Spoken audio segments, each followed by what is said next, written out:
ونعوذ بالله من شرور أنفسنا ومن سيئات أعمالنا من يهده الله فلا مضل له ومن يضلل فلا هادي له وأشهد أن لا إله إلا الله وحده لا شريك له وأشهد أن محمدا عبده ورسوله أما بعد فإن خير الحديث كتاب الله وخير الهدي هدي محمد صلى الله عليه وسلم وشر الأمور محدثاتها وكل محدثة بدعة وكل بدعة ضلالة وكل ضلالة في النار.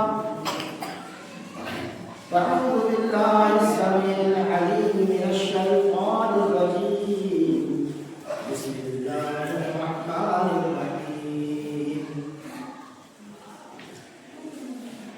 قاف والقرآن المجيد بل عجبوا أن جاءهم منذر منهم فقال الكافرون هذا شيء عجيب أإذا متنا وكنا ترابا ذلك رجع بعيد قد علمنا ما تنقص الأرض منهم وعندنا كتاب حفيظ بل كذبوا بالحق لما جاءهم فهم في أمر مريج أفلم ينظروا إلى السماء فوقهم كيف بنيناها وزيناها وما لها من فروج والأرض مددناها وألقينا فيها رواسي وأنبتنا فيها من كل زوج بهيج تبصرة وذكرى لكل عبد منيب ونزلنا من السماء ماء مباركا فأنبتنا به جنات وحب الحصيد والنخل باسقات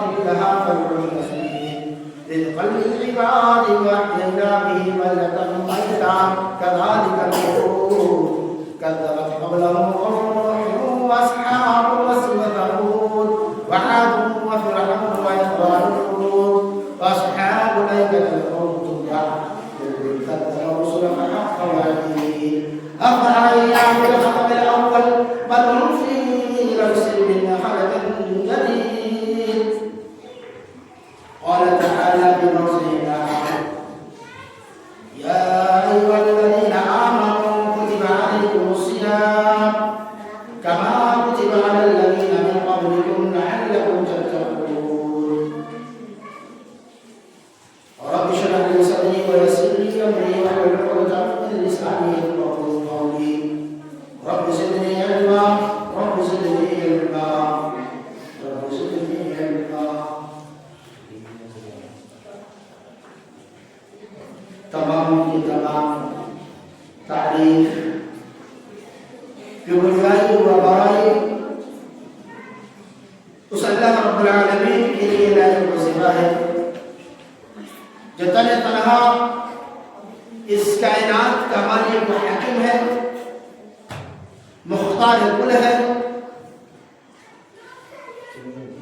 ہزاروں کروڑوں درود ہو تمام انبیاء علیہ السلام پر، خاص طور سے آخری نبی آقا نامدار فخر الانبیاء احمد مصطفیٰ محمد مصطفیٰ صلی اللہ علیہ وسلم.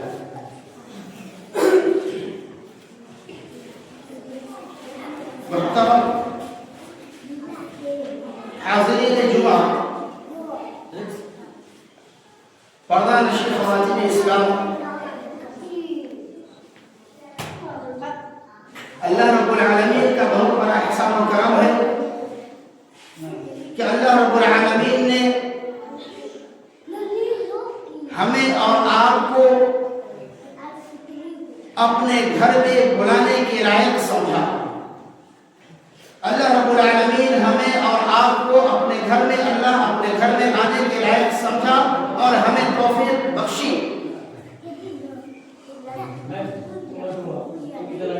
ورنہ آج بہت سارے ایسے بھی لوگ ہیں جو فقط نام کے مسلمان ہیں اور اللہ رب العالمین ایسے لوگوں کو اپنے گھر میں آنے کی توفیق بھی عطا نہیں کرتا، اس لائق بھی نہیں سمجھتا.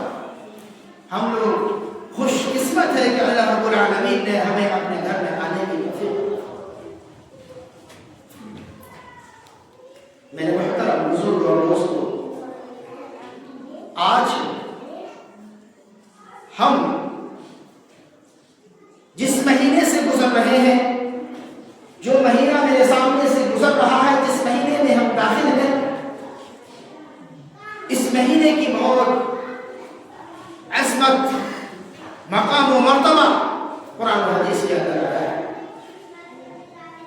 بہت ہی بابرکت مہینے میں ہم ہیں، بہت ہی مقام و مرتبہ والا مہینہ ہے جو ہمیں ملا ہے،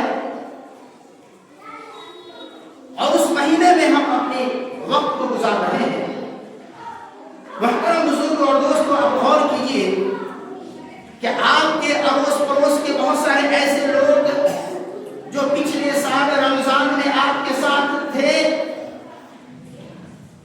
اس بار یہ رمضان میں وہ نہیں ہے آپ کے ساتھ۔ آپ کے ساتھی میں سے، آپ کے گھر میں سے، آپ کے رشتہ داروں میں سے، آپ کے آباء و اجداد میں سے بہت سارے ایسے لوگ تھے جو پچھلے سال آپ کے ساتھ روزہ رکھا تھا، آپ کے ساتھ نماز، آپ کے ساتھ تراویح پڑھا تھا، لیکن اس بار وہ نہیں۔ میرے محترم بزرگ اور دوستوں، غور کیجئے کہ ہم خوش قسمت ہیں کہ اللہ رب العالمین نے ہمیں ایک اور رمضان عطا کیا، اور جب ہمیں ایک اور رمضان کا مہینہ، ماہ رمضان کا مہینہ جب ہمیں نصیب ہوا، ہمارے مقدر میں اللہ نے لکھا ہے، تو نہ جانے اب ہم میں سے کوئی شخص اس چیز کا دعویٰ نہیں کر سکتا کہ آنے والا اگلے سال کا رمضان ہمیں ملے گا یا نہیں ملے گا، آگے آنے والے ماہ رمضان میں ہم موجود ہوں گے کہ نہیں ہوں گے، ہمیں نماز پڑھنے کا موقع ملے گا کہ نہیں ملے گا، ہمیں روزہ رکھنے کا موقع ملے گا کہ نہیں ملے گا، تراویح پڑھنے کا موقع ملے گا کہ نہیں ملے گا، اس چیز کا دعویٰ کوئی نہیں کر سکتا۔ جب ہمیں یہ پتا ہے کہ ابھی ہم میں سے ایسے شخص ہیں جو روزے سے ہے، وہ افطار کر سکیں گے آج کا یا نہیں، یا افطار سے پہلے اللہ کی طرف سے بلاوا آ جائے گا اور اسے جانا ہوگا، ہمیں اتنا تک نہیں پتا ہے، ایک لمحہ کا ہمیں پتا نہیں ہے کہ ہم ابھی ہیں اور ابھی اس کے بعد ایک لمحے کے بعد ہم نہیں رہیں گے اور اللہ کا بلاوا آ جائے گا اور ہمیں جانا پڑے گا۔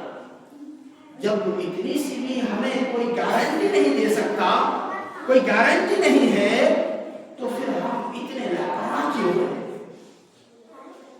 غور کیجیے، یہ رمضان المبارک کا مہینہ جو ہمیں ملا ہے، یہ بہت خوش قسمت ہے ہم لوگ، مقدر والے ہیں ہم لوگ۔ اس مہینے کی جو عظمت ہے، اس مہینے میں جو کرنے کا کام ہے، جو نیکیاں بٹورنے کا، حاصل کرنے کا جو کام ہے، اسے کر کے ہم اپنے آپ کو جنت میں داخلہ کریں۔ میرے محترم بزرگ اور دوستوں، میں نے دوران خطبہ قرآن کریم کی ایک آیت کریمہ تلاوت کی، یا ایھا الذین آمنوا کتب علیکم الصیام کما کتب علی الذین من قبلکم لعلکم تتقون۔ اے ایمان والو، اے کلمہ پڑھنے والوں، اے مسلمانوں، اے اللہ اس کے رسول پر ایمان رکھنے والوں، کتب علیکم الصیام، تمہارے اوپر روزے فرض کیے گئے ہیں، کما کتب علی الذین من قبلکم، اور تم سے پہلے جو لوگ تھے ان کے اوپر بھی یہ روزہ فرض کیا گیا تھا۔ ایسا نہیں ہے کہ صرف تمہارے اوپر یہ روزہ کا بوجھ ڈال دیا گیا ہے یا تمہیں ہی یہ روزہ رکھنا پڑ رہا ہے، نہیں، اس سے پہلے جو قوم تھی ان کے اوپر بھی یہ روزہ فرض تھا۔ جی کہا کتب علیکم الصیام کما کتب علی الذین من قبلکم، تم سے پہلے والوں پر بھی یہ روزہ فرض تھا اور تمہارے اوپر بھی یہ روزہ فرض ہے۔ اب سوچنے والی بات یہ ہے کہ اس سے پہلے جتنے بھی قوم آدم علیہ السلام سے لے کر ہمارے نبی، آخری نبی محمد صلی اللہ علیہ وسلم تک جتنے بھی لوگ آئے، تمام کے اوپر یہ روزہ فرض تھا، اور آج بھی ہمارے اوپر یہ فرض ہے۔ آخر اتنا بڑا کام، اس کا کوئی بہت بڑا اجر تو ہوگا، کوئی مقصد تو ہوگا، کیا مقصد ہے، کیا فائدے ہیں اس کے؟ اللہ رب العالمین اس کی آیت میں فرماتا ہے، یا ایھا الذین آمنوا کتب علیکم الصیام کما کتب علی الذین من قبلکم لعلکم تتقون۔ روزہ فرض کیوں کیا گیا؟ روزہ رکھنے کی ضرورت کیا ہے ہمیں؟ ہم سے کیوں روزہ رکھوایا جا رہا ہے؟ کارن کیا ہے؟ مقصد کیا ہے؟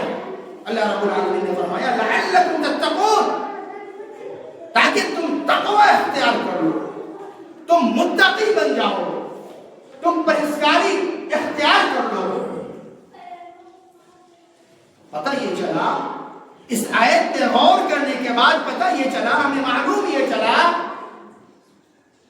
کہ روزے کا جو اصل مقصد ہے، سب سے بڑا مقصد جو ہے، بہت سارے مقاصد ہے روزے کے، لیکن اس میں جو سب سے بڑا مقصد ہے وہ مقصد یہ ہے کہ ہم تقوی اختیار کر لیں، ہم متقی بن جائیں، ہم پرہیزگار بن جائیں۔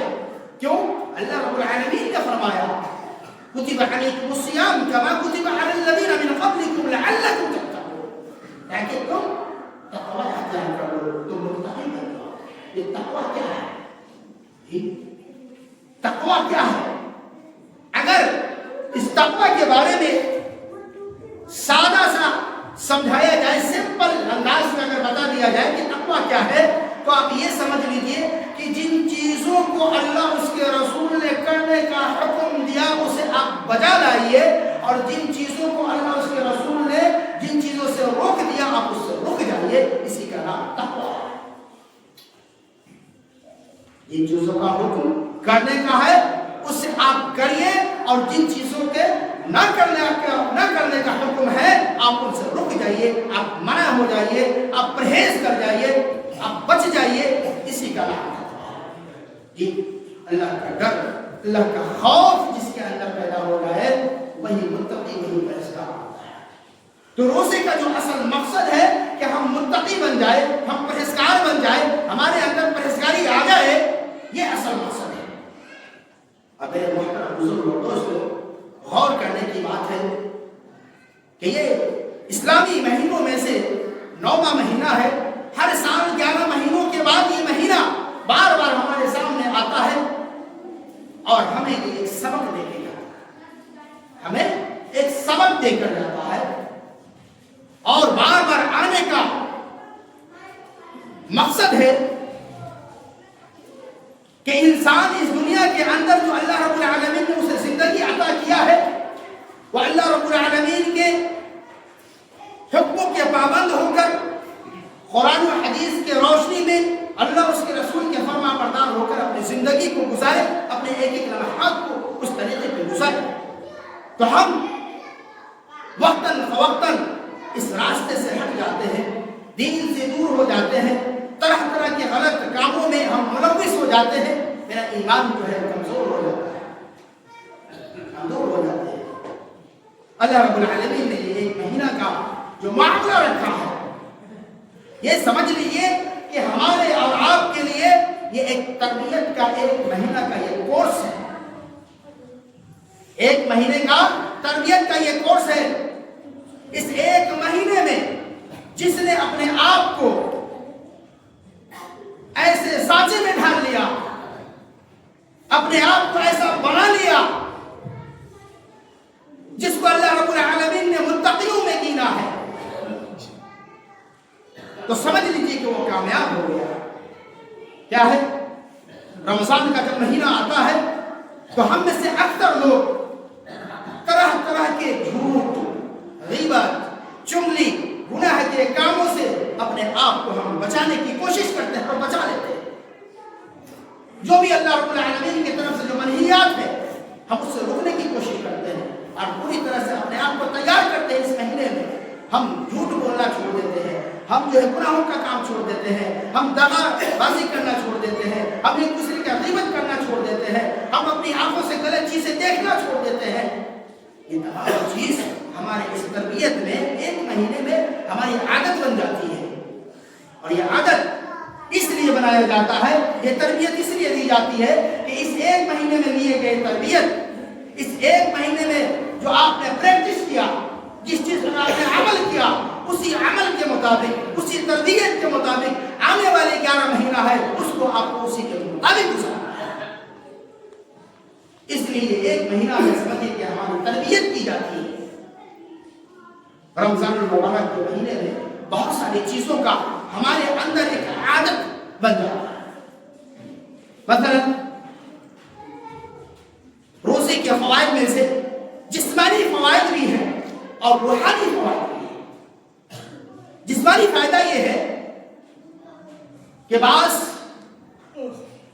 سائنس کے جاننے والے ماہرین سائنس جو ہے انہوں نے ریسرچ کر اس نتیجے پہ پہنچا ہے کہ جو شخص 12 گھنٹہ 15 گھنٹہ 16 گھنٹہ 14 گھنٹہ جو آدمی بھوکا رہتا ہے، اپنے آپ کو کھانے پینے سے بچا کے رکھتا ہے، ایسے شخص کے اندر کینسر پیدا کرنے والے جو سیلز ہوتے ہیں وہ مر جاتا ہے، وہ ختم ہو جاتا ہے۔ یہ بتائیے کہ کتنے بڑے فائدے ہیں روزہ رکھنے کے۔ ایسی بیماری سے نجات ملتا ہے جو لا علاج بیماری ہے، کتنا بڑا فائدہ ہے روزہ رکھنے کا۔ یہ دنیاوی فائدہ ہے، جسمانی فائدہ ہے، روحانی فائدہ بہت سارا، روحانی فائدہ کہ ہمارے اندر صبر کا ایک جذبہ پیدا ہو جاتا ہے، کسی بھی چیزوں کے بارے میں صبر کرنے کا ایک جذبہ، ایک طاقت ہمارے اندر پیدا ہو جاتا ہے۔ ہمارے سامنے کھانے پینے کی چیزیں موجود ہیں، ہم چاہے تو کھا سکتے ہیں، ہم چاہے تو پی سکتے ہیں، کسی سے چھپا کر کچن وغیرہ میں جا کر لوگ چاہے تو پانی پی سکتا ہے، کھا سکتا ہے، کسی سے چھپا کر کون دیکھتا ہے، لیکن نہیں پیتے ہیں، نہیں کھاتے ہیں۔ کیوں نہیں پیتے ہیں، کیوں نہیں کھاتے ہیں؟ کون ہمیں روکتا ہے؟ یہی اللہ کی طاقت، یہی تقویٰ، یہی اللہ کا ڈر ہے کہ ہم کھانے کی چیز موجود ہونے کے باوجود بھی ہم اس میں ہاتھ نہیں لگا رہے ہیں، اس لیے کہ اللہ نے روک رکھا ہے کہ نہیں ابھی نہیں کھانا ہے، جب افطار کا وقت ہوگا تب کھانا، اس سے پہلے نہیں کھانا، ابھی نہیں پینا۔ کیا اس کی شدت ہے؟ ایک بوند پانی، ایک قطرہ پانی ہم اپنے حلق کے اندر وقت سے پہلے نہیں لے کے جا سکتے ہیں۔ اب چاہے تو اکیلے میں تنہائی میں استعمال کر سکتے ہیں، لیکن اکیلے اور تنہائی میں بھی ہمیں اللہ کا ڈر، اللہ کا خوف ہمارے اوپر طاری ہوتا ہے اور ہم نہیں کر سکتے ایسا۔ یہی تقویٰ ہے، یہی ڈر ہے۔ جس طریقے سے ہم کھانے اور پینے سے پرہیز کرتے ہیں، اسی طریقے سے میرے دوستوں، نوجوانوں، بزرگوں، ہمیں روزہ کا جو باطنی حصہ ہے اس سے پرہیز کرنا ہوگا۔ جب تنہائی میں ہم کھا پی نہیں سکتے ہیں تو تنہائی میں ہم موبائل لے کر بیٹھے ہیں رمضان کے مہینے میں، اور اس طریقے کے فحاشی والے کوئی ویڈیو، کوئی گانا کچھ چل رہا ہے تو ہمیں اس سے بھی پرہیز کرنا ہوگا۔ ہم وہاں دیکھ رہے ہیں تو ہمارا روزہ اس سے نقص ہے۔ یہ بس سمجھنا کہ کوئی نہیں دیکھ رہا ہے، تنہائی میں ہمارا کے لیے اللہ رب العالمین سب دیکھ رہا ہے۔ اس کے باوجود بھی اگر ہم ان چیزوں سے پرہیز کرتے ہیں، یہی تقویٰ ہے، یہی اللہ کا ڈر ہے، یہی اللہ کا خوف ہے۔ اور ہر چیز موجود ہے آپ کے سامنے میں، نفسانی خواہشات کو ہم کچل دیتے ہیں۔ شادی شدہ انسان اپنے بیوی کو ہونے کے باوجود بھی وہ اس سے دوری اختیار کر لیتا ہے۔ میاں بیوی ایک دوسرے سے ملتے نہیں ہیں روزے کی حالت میں، کیا ہے؟ اپنے نفسانی خواہشات کو آپ کو کچل دیا۔ اس کے لیے کیا آپ نے؟ اللہ رب العالمین کے لیے کیا، اللہ اس کے رسول کے حکم کی تعمیل کیا۔ یہی تقویٰ ہے، یہی ڈر ہے میرے محترم بزرگوں۔ یہی چیز رمضان کے مہینے کے بعد بھی جن چیزوں سے اللہ نے روک دیا ہے، ان چیزوں سے ہمیں رمضان کے مہینے کے بعد بھی باقی ہے، بقیہ مہینہ میں ہمیں رکنا ہوگا، ہمیں پرہیز کرنا ہوگا، تب ہمیں اس رمضان کا فائدہ ملا، تب ہمیں اس تربیت کا، اس ٹریننگ کا ہمیں فائدہ ملا۔ رمضان ختم ہوتے عید کے بعد پھر ہم وہی شیطانی چالیں چلنے لگتے ہیں، وہی فحش گوئی، وہی غلط اور گناہ کے کام میں ملوث ہو جاتے ہیں۔ تو بھیا ہم نے رمضان کا کوئی بہتر فائدہ نہیں اٹھایا، ہم نے اپنی مکمل تربیت نہیں کیا۔ یہ تربیت کا مہینہ ہے، اور اس مہینے کو جو اتنی عظمت، مقام و مرتبہ جو حاصل ہے، پتہ ہے وہ کسی نے؟ اللہ اکبر۔ یہ مہینہ اتنا عظمت والا کیسے بن گیا، اتنا برکت والا کیسے بن گیا؟ اس مہینے میں کی جانے والی عبادت کا مرتبہ بہت زیادہ بڑھا دیا جاتا ہے۔ کیوں؟ اللہ رب العالمین قرآن کریم کے اندر ارشاد فرماتا ہے، شہر رمضان الذی انزل فیہ القرآن، رمضان کا یہ مہینہ وہ مہینہ ہے جس میں قرآن نازل ہوا۔ اللہ اکبر۔ قرآن کے نازل ہونے کی وجہ سے اس مہینے کی برکت کو بڑھا دیا گیا، اس مہینے کی عظمت کو بڑھا دیا گیا۔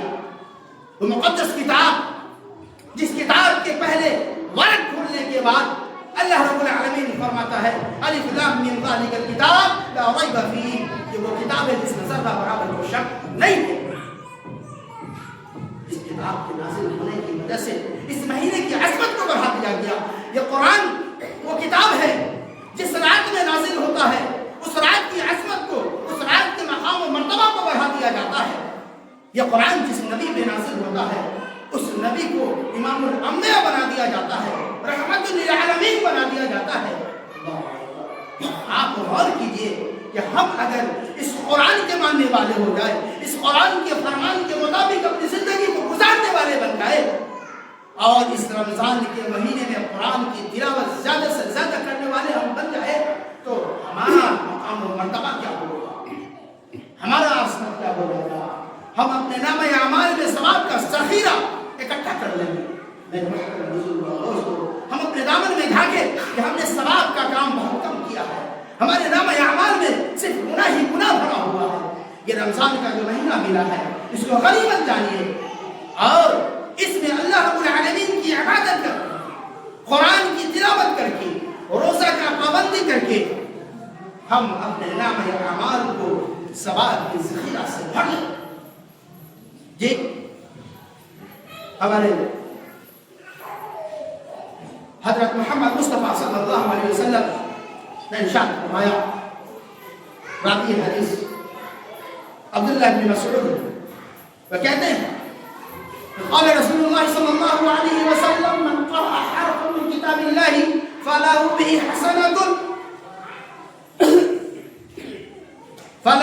حسنۃ، جو قرآن اللہ کی کتاب کی ایک آیت کو پڑھے گا، ایک حرف کو پڑھے گا، اس کے لیے ایک نیکی ہے۔ وَلَعَشَرَةُ بِأَمْثَالِهَا، اور ایک نیکی 10 نیکی کے برابر ہے۔ فرمایا وَلَا أَقُولُ أَلِف لام میم حرف، اور میں یہ نہیں کہتا کہ الف لام میم ایک حرف ہے، وَلَكِنْ أَلِفٌ حرف وَلَامٌ حرف وَمِيمٌ حرف۔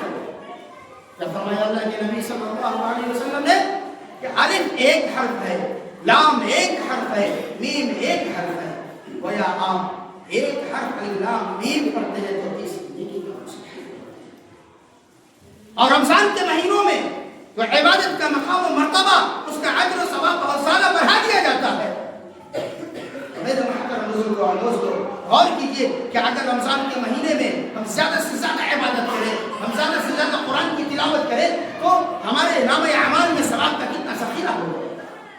اس موقع کو، اس مہینے کو ہم غنیمت جانیں۔ ہم مقدر والے ہیں کہ اللہ رب العالمین نے ہمیں یہ رمضان پھر سے نصیب کیا ہے اور ہمارے مقدر میں لکھا ہے جو ہم اس مہینے کے اندر عبادت کر کے، نماز پڑھ کے، روزہ رکھ کے، خیرات و صدقات کر کے، زکات دے کے اور ہم اپنے نام اعمال کو ثواب سے بھر دیں۔ ایک بات اور ہے جو میں بتانا چاہوں گا، آپ اس مہینے کے اندر جن کو اللہ نے مال و دولت سے نوازا ہے، جنہیں خوشحال رکھا ہے،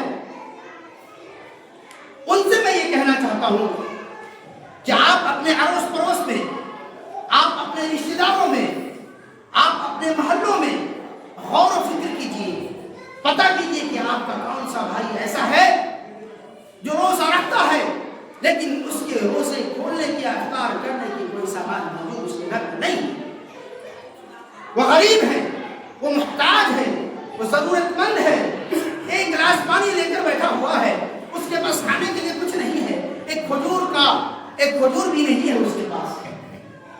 ایسے لوگوں کو پتہ کیجیے، ایسے ضرورت مند کو پتہ کیجیے اور اپنے مال میں سے نکال کر، اپنے اللہ کے دیے ہوئے مال میں سے نکال کر ایسے لوگوں کے لیے افطار کا انتظام کیجیے، ایسے لوگوں کے لیے کھانے کا انتظام کیجیے، ایسے لوگوں کے لیے سینے کا انتظام کیجیے جو لوگ آپ کے ساتھ رہتے ہیں، آپ کے محلے میں، آپ کے رشتہ داروں میں ہیں، آپ کے اگل بغل میں جو بھی ہیں، ان کو پتہ کیجیے، معلوم کیجیے اور ایسے لوگوں کی مدد کیجیے۔ بہت بڑا ثواب کا کام ہے دوستو۔ آج ہم ایک دوسرے کا حال احوال لینا ہم نے چھوڑ دیا۔ یہ ہمارا اخلاق نہیں ہے، ایسا چھوڑ دیا ہم نے۔ ضرورت ہے اس مہینے کے اندر، بہت سارے لوگ ایسے ہیں جن کے پاس کھانے پینے کی سامان نہیں ہے، بہت سارے لوگ ایسے لیکن میرے محترم بزرگ اور دوست صرف اپنی طاقت سے نہیں ہوگا.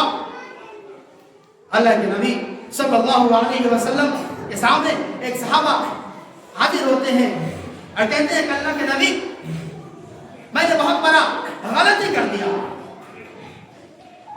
روزے کی حالت میں اپنی بیوی سے میں نے مل لیا. اللہ کے نبی نے کہا کہ شہرین متتابعین 2 مہینے کا تمہیں روزہ رکھنا ہوگا. 2 مہینے کا روزہ رکھنا ہوگا.